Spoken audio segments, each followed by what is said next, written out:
Friends, good afternoon. আমি আপনাদেরকে এখন একটা ইউক্যালিপটাসের রিজার্ভ ফরেস্টে নিয়ে এসেছি। দেখুন, এখানে শুধু ইউক্যালিপটাস, এটা যত দূর চোখ যায় শুধুই ইউক্যালিপটাস লাগানো আছে। এটা হচ্ছে একটা রিজার্ভ এরিয়া গভর্নমেন্টের। এদের নেটিভ হচ্ছে অস্ট্রেলিয়া। ইউক্যালিপটাসের নেটিভ হচ্ছে অস্ট্রেলিয়া। এরা খুবই রুক্ষ প্রকৃতিরই গাছ অস্ট্রেলিয়াতে।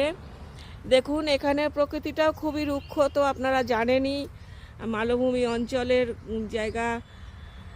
এদেরকে 1770 সালে জোসেফ ফ্রাঙ্ক এদের সম্বন্ধে প্রথম লেখেন এবং গ্লোবালে নজরে নিয়ে আসেন।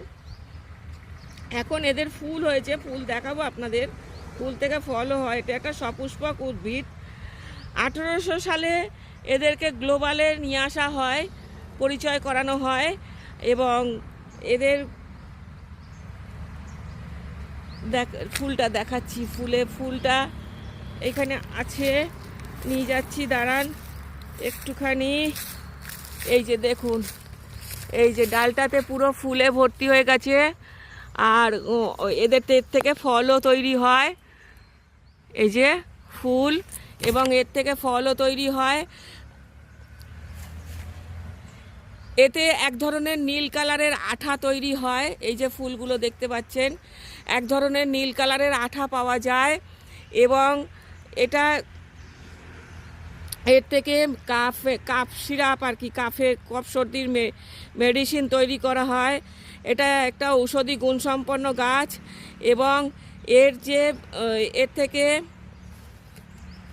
অ্যান্টিসেপটিক ক্রিমও তৈরি করা হয়। এর থেকে এক ধরনের মানে পাওয়া যায়, তেল পাওয়া যায়, যেটাকে ইউক্যালিপটাস পেট্রোল বলা হয়। এর থেকে ইউক্যালিপটাস পেট্রোল তৈরি করা হয়। 1790 সালে ইন্ডিয়াতে একে আনা হয় প্রথম এবং নীলগিরিতে চাষ করা হয়। এর যেমন আপনারা মানে এর যেমন ভালো দিক আছে, ভালো টিম্বারও পাওয়া যায়। এর যেমন ভালো দিকগুলো আছে, তেমনি এর খারাপ দিকও আছে। ভীষণ আগুন জ্বলে যায়, ফায়ার হয়। অস্ট্রেলিয়াতে বড় বড় বনভূমি যখন ফায়ারিংয়ে পড়ে, এইটা হলো এর মানে নেগেটিভ দিক। হ্যাঁ, আর এছাড়া এর থেকে গুণ প্রচুর উপকারে আসে, কিন্তু এখন এর চাষ করা কমিয়ে দেওয়া হয়েছে। একে প্রথমে চাষ করা হয়েছিল। Thank you for watching.